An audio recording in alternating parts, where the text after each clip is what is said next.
¿Qué tal? Les damos la bienvenida una vez más al canal del Lumencast. Hoy nos vamos a sumergir en un siglo bastante turbulento de las cruzadas. Pero ojo, no nos vamos a enfocar en la clásica lucha por Tierra Santa, no.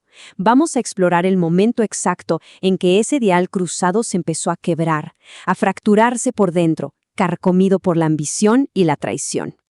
Y para entender esto, nuestra historia no arranca con una batalla contra los sarracenos. Para nada. Empieza con algo mucho más impactante.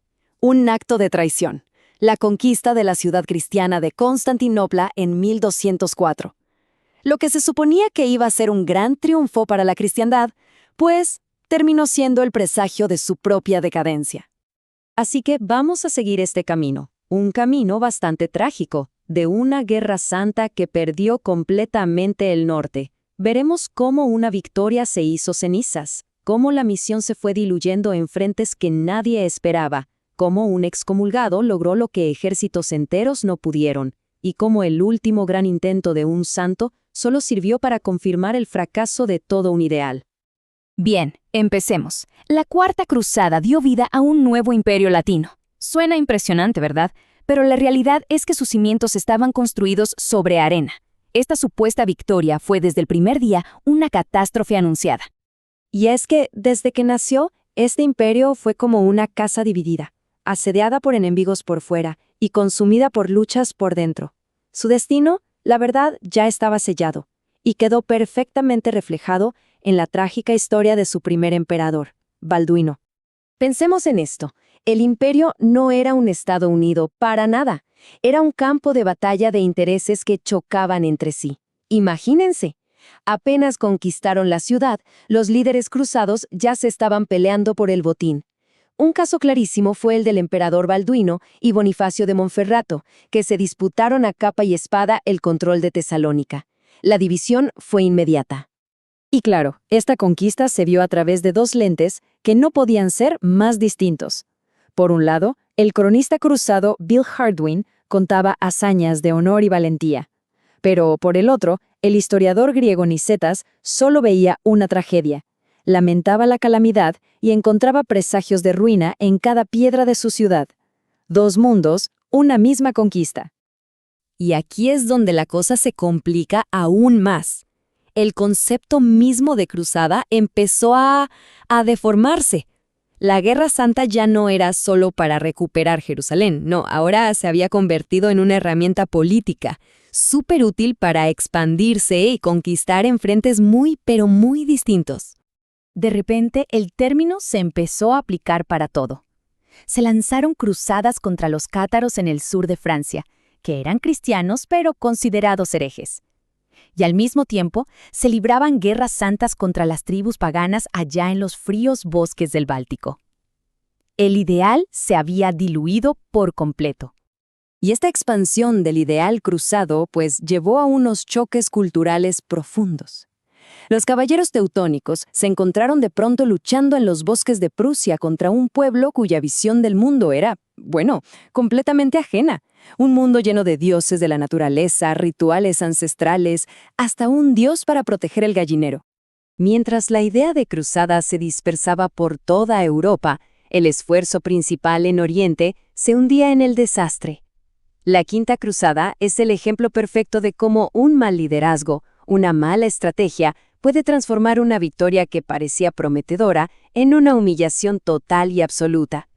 Toda esta serie de fracasos preparó el escenario para una de las ironías más grandes de la historia, el momento en que un enemigo declarado de la Iglesia logró, sin disparar una sola flecha, lo que ejércitos enteros no habían podido conseguir. Hablemos del emperador Federico II. Era, sin duda, el hombre más poderoso de Europa. Y se fue a la cruzada estando excomulgado. Esto lo convertía, a ojos de todos, en enemigo tanto del Papa como del Sultán. Una posición increíblemente complicada. Y para que veamos hasta dónde había llegado la podredumbre interna, las propias órdenes militares, los caballeros templarios y los hospitalarios conspiraron activamente con el sultán. Le enviaron mensajes secretos para traicionar a su propio líder cristiano. Es algo impensable. Y sin embargo, ignorando a los traidores, Federico logró lo que parecía imposible. Usando pura diplomacia y una relación de respeto mutuo que tenía con el sultán Al-Kamil, el emperador excomulgado recuperó Jerusalén para los cristianos, y lo más increíble, sin derramar ni una sola gota de sangre. Bueno, pasan las décadas y surge un último y grandioso intento por restaurar la pureza de ese ideal cruzado original. Y este intento fue liderado por un rey considerado el más piadoso de toda Europa, Luis IX de Francia, a quien después conoceríamos como San Luis. La piedad y el coraje de Luis se vieron desde el primer minuto. Su llegada a Egipto fue algo digno de una leyenda.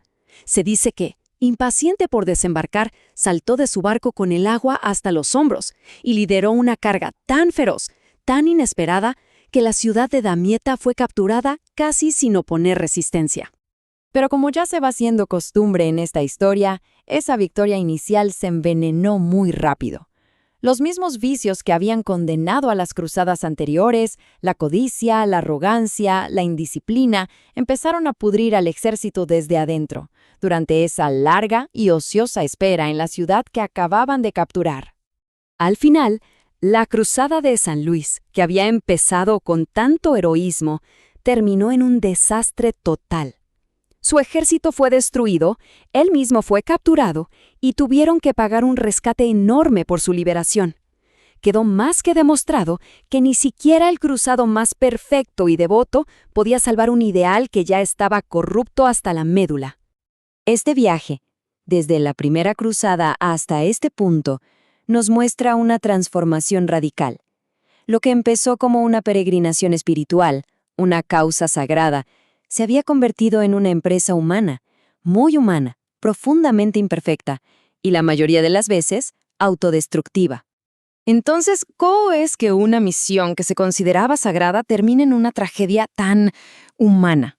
La historia de estas cruzadas nos deja con una lección, ¿no?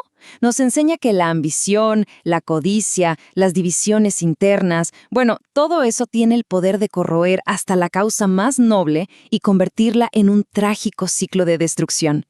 Una reflexión bastante fuerte. Y con esto llegamos al final de nuestro análisis. ¿Qué les pareció? Nos encantaría saber qué otro libro o tema histórico les gustaría que exploremos en el próximo episodio. Dejen sus sugerencias en los comentarios. Y claro, si les gustó este contenido, no olviden darle like y suscribirse al canal para no perderse nada de lo que viene. Muchas gracias por acompañarnos y hasta la próxima.